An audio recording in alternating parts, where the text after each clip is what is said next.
자, 점심 맛있게 드셨습니까? 예, 우리 분당교회 성도님들도 점심 맛있게 드셨는지 모르겠습니다. 함께 우리 오후 예배, 우리 학생부 강의를 위해서 우리 기도하고 시작하겠습니다. 기도하시겠습니다. 천지를 지으시고 인간을 창조하시고 우리 인간에게 무한한 복을 주셨건만 인간은 하나님의 말씀을 믿지 않고 불순종함으로 말미암아 죄로 타락한 존재로 살아가게 되었습니다. 하나님 우리를 사랑하셔서 예수 그리스도를 이 땅에 보내주시고 누구든지 그를 믿는 자는 구원에 이르는 은혜를 주셔서 우리가 물과 성령으로 거듭나 하나님의 자녀가 된 것을 진심으로 감사를 드립니다. 오늘도 거룩한 주의 자녀로 살아갈 수 있도록 이날을 거룩히 구별해 주시고 이날에 참여하는 모든 백성들에게 하늘의 신령한 복을 주실 줄로 믿사오니 오늘도 하나님의 말씀을 통하여 우리의 생명을 소생하게 하시고 그 말씀을 붙들고 살아갈 수 있는 귀한 인생 될 수 있도록 주님 도와주시옵소서. 시종을 주님께 맡기오니 주님께서 인도하시고 주관하여 주시길 예수 그리스도 이름으로 감사드리며 기도드렸습니다. 할렐루야. 아멘. 예수님의 이름으로 우리 하나님 말씀 공부하도록 하겠습니다. 오늘 창세기 11장 구약 5번째 바벨탑 사건입니다. 바벨탑에 대한 이름을 많이 들어보셨을 거예요. 그렇죠? 바벨탑 사건. 그 창세기에 보면 전반부, 그러니까 창세기 1장부터 11장까지는 중요한 4가지 사건이 있어요. 그리고 12장부터 50장까지는 중요한 4명의 인물이 있어요. 4가지 사건과 4가지 인물로 구성된 것이 이제 창세기인데 4가지 사건 중에 첫 번째는 뭐냐면 천지창조죠. 그 다음에 뭐죠? 타락, 죄를 짓는 타락. 세 번째 노아 홍수. 마지막 바벨탑 사건이에요. 그러니까 이 바벨탑 사건은 어떤 무슨 건축물을 하나 높은 것을 건축했다라는 의미가 아니에요. 이 바벨탑은 이 창세기를 통해서 하나님이 이야기하시는 메시지가 있죠. 그게 뭐예요? 인본주의의 끝판왕이에요. 인본주의의 끝판왕. 그러니까 하나님을 떠난 문명의 발달, 하나님께 대적하는 과학기술의 발달이 그 실체가 무엇인지를 보여주는 것이 바벨탑이에요. 여러분, 전 세계 나라들이 왜 이렇게 경쟁적으로 높은 빌딩을 지을까요? 과거에는 미국의 무슨 엠파이어 빌딩? 엠파이어 스테이트 빌딩, 그게 제일 높았죠. 그 다음에는 대만의 1층이 101층, 그게 제일 높았다가 두바이에서 또 만들고 롯데 만들고 지금 또 어딘지는 모르겠어요. 하여튼 아주 경쟁적으로 하는 이유가 뭐냐면 그 나라가 가지고 있는 모든 기술의 집합제를 보여주고 있는 거예요. 우리나라가 이 정도 기술을 가지고 있다, 우리나라가 이 정도로 이룰 수 있다는 것을 보여주고 있거든요. 저는 가끔씩 이제 강남으로 올 때, 저기 고속도로나 이렇게 올 때 이 롯데 빌딩을 보면 바벨탑 생각이 나요. 이 시대도 그랬을 것 같아. 바벨탑이 우뚝 서 있을 때 얼마나 우리가 대단한 존재라고 생각하고 있었을까. 그렇잖아요. 야, 우리 정말 대단한 존재야. 우리 얼마나 교만에 떨고 있었을까. 그런 생각을 해보는 거죠. 많은 사람들이 대한민국, 특히 강남에 사는 사람들은 쳐다보고 잘 안 가잖아요. 지방에 있는 사람들은 오면 저기가 필수 코스래요. 저보고 가봤냐? 한 번도 안 가봤거든요, 저는요. 거기 왜 가냐고. 갈 일이 뭐가 있는, 사실. 어지럽기만 하고. 근데 굉장한 자부심이죠. 사실 외국인들에게 바벨탑이란다. 롯데 빌딩은 엄청난 자부심이라는 거예요. 그 당시 그랬을 것 같아요, 이것이. 근데 그 이면에 첨단과학을 달리는 그 이면에 이 인본주의의 실체가 숨어 있다는 거예요. 왜냐하면 홍수 심판 이후에 여러분 생각해 보세요. 와, 그렇게 끔찍한 하나님의 심판을 받았어요. 그러면 그 정도 되면 정우야, 너 갑자기 학교에 있는데 너만 제외하고 모든 친구들이 다 불타 죽어버렸어요. 하나님이 심판한 거예요. 그걸 네 두 눈을 똑똑히 봤어. 또 다시 죄 지을 것 같아, 안 지을 것 같아? 아니죠. 그런 착각하지 말라고 지금 이 바벨탑 얘기를 하는 거예요. 인간은 또 죄 짓는다니까. 그래서 죄 짓지. 죄 지었다는 게 아니라 나한테 물어봐봐. 죄 지어요. 그러니까 인간은 그럴 수밖에 없어요. 왜냐하면 인간은 망각의 동물이기 때문에 그 당시는 어머머머머, 야, 이제 하나님 말씀 불순종했더니 저렇게 죽네. 아이고 무서워. 그러지. 하루 가고 한 달 가고 1년 가고 그러면 서서히 잊어버려. 처음에는 어머머머머 했던 게 나중에 아이고 에이 그렇게 된다. 그러니까 홍수 심판의 어마어마한 사건을 경험한 이후에 인간들은 또 죄를 짓는데 무슨 죄를 짓냐? 사람 중심의 세상을 만들어 보겠다는 죄를 짓는 거예요. 그건 지금까지 계속 진행형이에요. 그렇죠? 자, 첫 번째 우리 봅시다. 바벨탑을 쌓는 사람들 도대체 어떤 사람들이 쌓았는가? 첫째는 언어와 말이 하나였어요. 자, 이것 속에 알 수 있는 것이 뭐냐면 창세기부터 바벨탑 사건까지 언어는 하나였다는 거예요. 언어는 하나. 사실 언어학자들이요, 뭐 라틴 계열, 뭐 무슨 계열, 뭐 막 많잖아요. 제가 언어학자가 아니니까 사실 저도 이제 좀 봤거든요.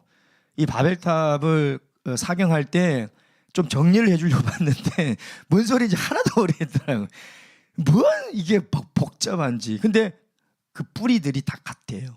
뿌리들 같아요. 그 뭐 예를 드는 것이 뭐 숫자, 그다음에 뭐 엄마라는 단어, 뭐 이런 그 언어의 뿌리가 다 같다는 그것을 증명을 하고 있더라고요. 어쨌든 간에 말이 같았어요. 말이. 그러니까 지금 우리가 언어가 이거 달라가지고 막 영어 공부하고 막 중국 공부하는 이유가 다 이 사람들 때문에. 나중에 이 사람들 뭐라고 하세요? 이 사람들이 이래가지고 우리가 소통이 안 되는 거거든요. 자, 그런데 이 사람들이 2절에 보면 어떻게 돼 있냐면 이렇게 되어 있어요. 그들이 동방으로 옮기다가, 창세기 그 11장 2절에 보면 그렇게 돼 있거든요. 그러니까 동방으로 옮기다는 것은요, 그냥 지리적으로 그곳을 갔다는 게 아니에요. 동방은 뭘 상징하냐면 에덴 동산을 상징해요. 에덴 동산. 에덴 동산은 뭘 상징하죠? 하나님의 성전을 상징하는 거예요. 그러니까 동방으로 갔다는 건 뭐냐면 하나님과 점점 멀어졌다는 거죠. 왜? 하나님이 가까이 있으면 죄를 짓기가 부담스러워요. 하나님을 멀리 떠나야지 내 마음껏 내 마음대로 살고 싶은 거예요. 여러분, 우리 서유리가 가출 안 해봤지? 그지? 가출 안 해봐가지고. 왜 학생들이 가출 하는지 알아요? 네? 내 마음대로 살고 싶어서 가출 안 해. 집에 있으면 부모님이 이것도 하지 마라 저것도 하지 마라 막 구속이 되는 것 같아. 왜? 사춘기 때는 그럴 수 있어요. 목자님도 2박 3일 가출했다가 아주 죽도록 두들겨 맞은 적이 있어요. 하려고 한 게 아니라 가출한 친구가 불쌍해서 같이 따라갔다가 야, 너 가지 말고 같이 이따 가자 했더니 하루 못 들어간 거야. 그다음에 들어가기가 너무 무서워가지고, 그러니까 타이에 의해서 2박 3일 가출했다가 그다음에 들어갔다가 엄청 혼났어요. 어머니가 저를 보더니 거의 쓰러지실 정도로, 그러니까 걱정을 그렇게 엄청나게 하신 거죠. 예. 사람은요, 내가 내 마음대로 살고 싶은데 막 못하게 하고 하면은 집을 뛰쳐나가 버리는 거예요. 거기를 벗어나가 버리는 거죠. 그래서 동방으로 옮겨서 하나님께로부터 영적으로 멀어졌다는 거예요.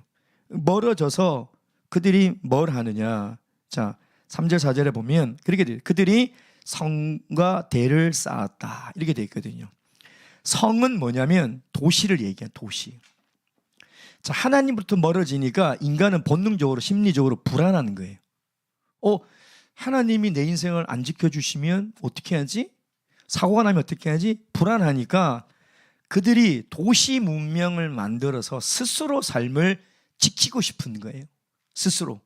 그러니까 성과 대를 쌓았다는 것은 뭐냐면 하나님이 안 지켜줘도 내 인생은 내가 지켜서 살아갈 수 있다는 거죠. 여러분, 이것은 모든 타락한 인간의 본능 잠재 안에 다 숨겨져 있는 거예요. 다 숨겨져 있어. 그래서 우리가 인간들이 사춘기가 되면 왜 부모님 말에 반항하는지 알아요? 죄 때문에 그러는 거예요.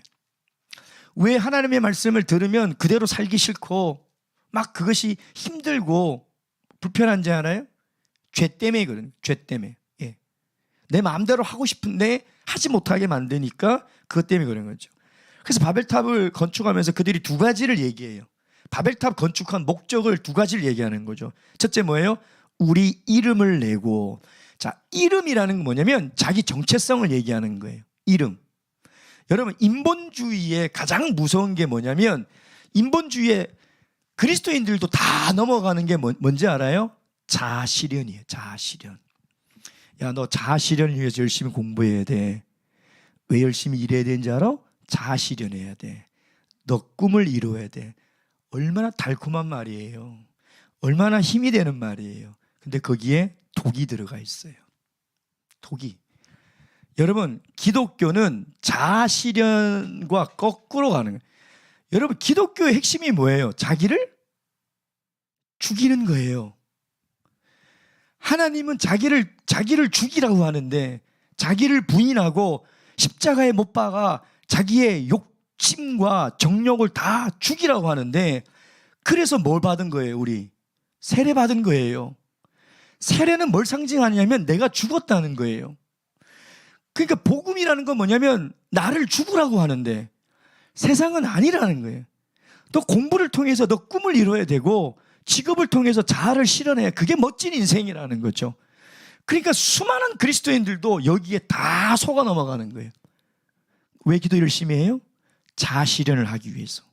좋은 대학 가고 좋은 직장 가고 내 꿈을 이루기 위해서 하나님의 도움이 필요한 것이지 하나님을 위해서 살아가는 게 아니에요. 그러니까 자아실현이라는 굉장히 이상적인 말과 달콤한 말, 인본주의, 휴머니즘. 얼마나 고상해 보여요. 휴머니즘. 인간 냄새가 나. 근데 하나님의 나라의 제일 무서운 게 뭔지 알아요? 하나님 나라를 파괴하는 제일 무서운 존재가 인간이에요. 하나님 나라를 병들게 하는 게 뭔지 알아요? 인간 생각이에요. 하나님의 나라를 무너뜨리는 게 뭔지 알아요? 인간적인 방법이에요. 하나님 나라를 망치는 것이 인간적인 노력이에요. 그러니까 바벨탑은 뭐냐면 하나님이 안 도와줘도 내가 내 이름을 낸다는 건 뭐냐면 내 인생 내가 내 자아를 실현하면서 살아가겠다는 거예요. 살아가겠다. 여러분, 그 인생은 세상에서 성공은 할지언정 하나님 안에서는 실패할 수밖에 없어요. 그럼 우리 인생의 성공과 실패는 세상에서 결정 날까? 소율아, 서울대 가면 성공한 걸까? 난 서울대 갔다가 수갑 찬 사람 진짜 많이 봤어요. 대통령 되면 성공할 걸까? 난 대통령 됐다가 감옥 간 사람 진짜 많이 봤어요. 진정한 성공은 죽어야 알아요.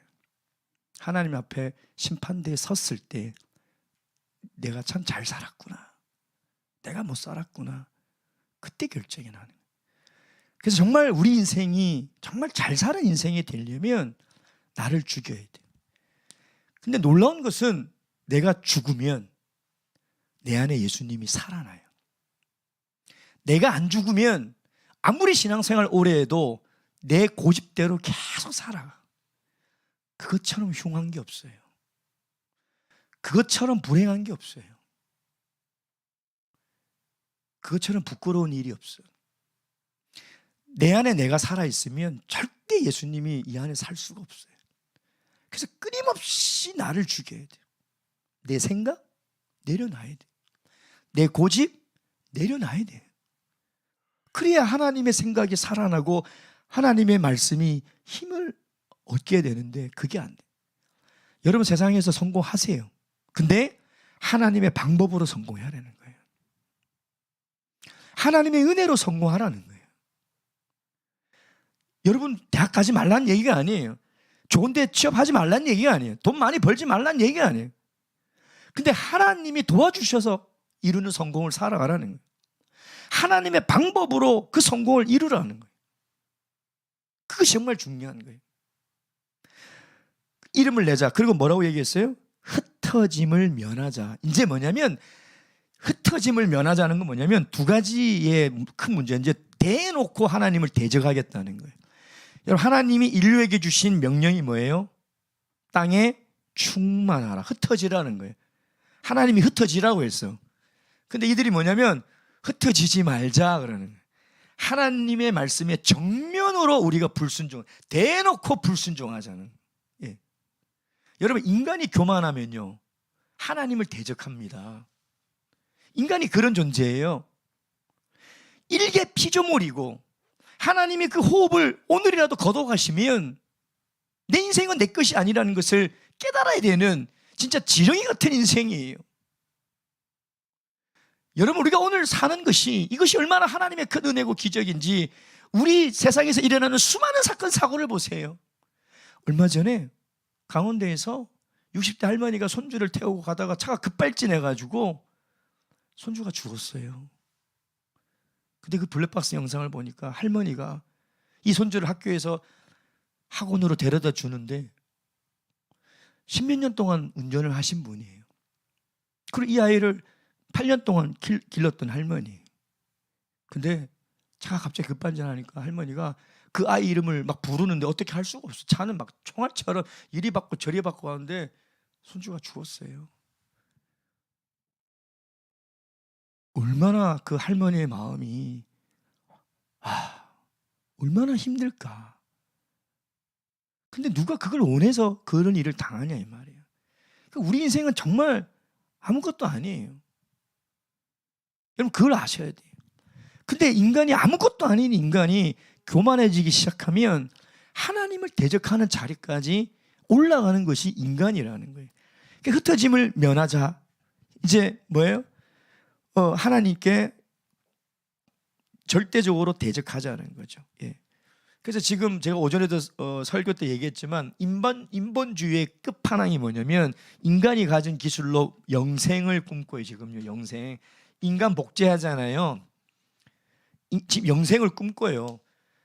진시 황제 때부터 이집트의 바로왕 때부터가 아니라 인간은 이때부터 자력 구원을 꿈꾸는 거예요. 우리 스스로 얼마든지 구원할 수 있다. 그 꿈을 계속해서 그러니까 하나님의 자리에 계속 도전하고 있는 것이 이 인본주의의 실체며 이 바벨탑의 이 진실이라는 거예요. 진실. 그걸 아셔야 돼요.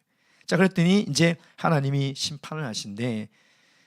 11장 5절에 보면 하나님이 강림하셔서, 이 말은 뭐냐면 하나님이 강림했다는 건 뭐냐면 이 바벨탑 사건 사건이 굉장히 위험한 짓이라는 거예요.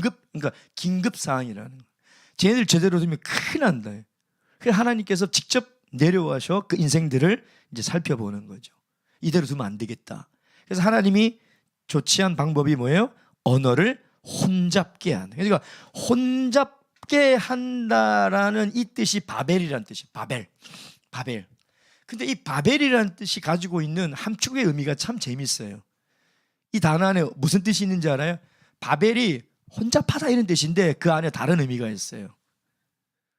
멍청한 짓, 쓸데없는 짓. 그러니까 저는 성경을 읽으면서 항상 하나님은 정말 유머가 많으신 분이에요. 위트가 많아요.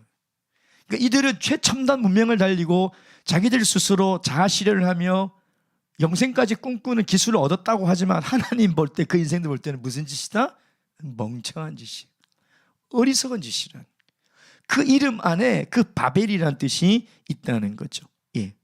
그래서 이게 지금 언어가 안 통하니까 그들이 다 이제 흩어졌는데, 이게 언제 회복이 되냐면 이제 언어가, 이 하나님의 바벨탑을 쌓는 하나님의 심판의 결과가 뭐냐면 뭐예요? 언어를 혼잡하게 만드는, 언어를 다 혼잡하게. 그러니까 이 공사가 진행이 안 되는 거죠. 이게 언제 회복이 되느냐? 사도행전 2장 오순절 성령 강림으로 하늘의 언어로 다 통하게 되는. 제가 예전에 사도행전 강의 설교할 때 얘기했을 거예요.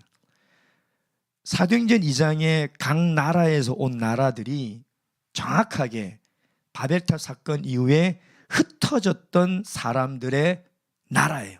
17개 나라. 그게 대표의 나라예요. 그러니까 누가가 17개 나라만 왔겠습니까? 그 당시 디아스포라가 더 많아요. 근데 그 나라들을 기록한 이유는 뭐냐면 창세기 11장에 하나님의 심판을 염두에 두고 사도행전 2장의 나라들을 기록한 거죠. 그래서 우리가 이제 통할 수 있는 것은 인간의 언어로는 통하지 않을 수 있지만 하나님의 언어, 하늘의 언어, 즉 방언, 성령을 받은 증거로 하는 이 방언을 통해서 우리가 하나님과 통하게 되는 거예요. 소통하게 되는, 그걸 이야기를 하고 있는 거죠. 그래서 바벨탑 사건은 이런 그 의미와 교훈들이 있다. 그래서 이 바벨탑 사건을 잘 알아야 이제 신약 끝나면 다시 돌아와서 이제 아브라함에 대해서 우리가 공부하게 될 거거든요.